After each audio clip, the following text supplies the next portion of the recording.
You had to be 21 at that time to vote, and I was 21 in 1948. And opening the ballot and seeing that there were no Republicans to vote for on the right-hand side of the ballot. We had a Republican running for governor that year, and that's about it. And so I was determined that I was going to do what I could to see if we could not develop a two-party system in our state. And I think I had a great deal to accomplish that, but with the help and with the leadership of many other people. I don't think it was any one event that shaped my future. I think it was a series of events that did that.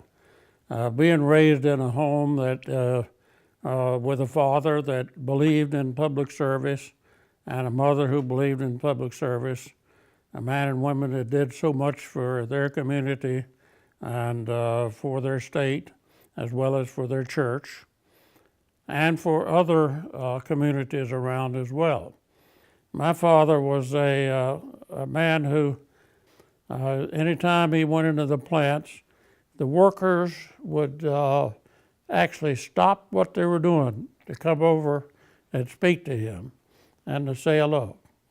And I'll always be proud of that fact that they were able to treat the boss with that kind of respect. And of course, a young son coming along like I wanted to emulate his dad. So that, I suppose, is where I learned it. And a subcommittee chairman by the name of John Moss, who was chairman of my subcommittee, I was a senior Republican at that time, was pushing the Consumer Product Safety Bill. Now, the Republicans were only four Republicans on the committee. There were 5 Democrats. But one of the Democrats was a conservative Southern Democrat and was going to vote with the Republicans. So Mr. Moss did not have the votes unless he could get some of us Republicans to vote with him. So I sat down with with the second ranking member, who was a member from Houston, Texas, by the name of Bob Eckhart, and we took the legislation and went through it in a fine-tooth comb. He's a liberal Democrat, I'm a conservative Republican. We worked it out. We had only a couple of issues left. We'd agreed on everything. We went to the subcommittee, and the bill passed by almost unanimous. And here, the bill wasn't going to go anywhere. I'm just proud of the fact that I had something to do with the creation of the Consumer Product Safety Commission. And one of the programs that Governor Martin pushed, and I, of course, was there helping him push, and with it was a program where if they would bring their business to North Carolina, that we would train their workers their way at our expense at the local community colleges.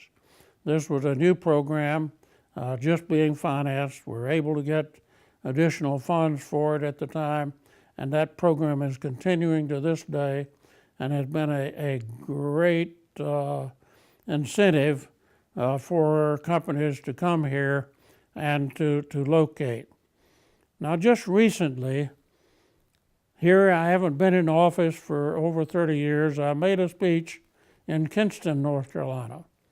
And just before I was to be introduced, one of the gentlemen in the audience stood up and came to the podium.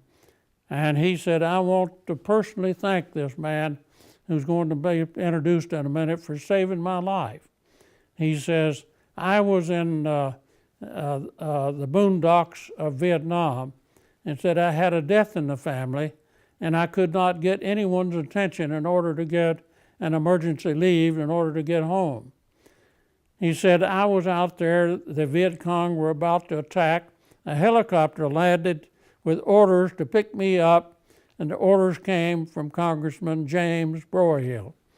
I got on that helicopter, the Viet Cong attacked that base, and it could have been the end of me, and I want to thank him for saving my life. What an introduction that anyone ever had at any event ever.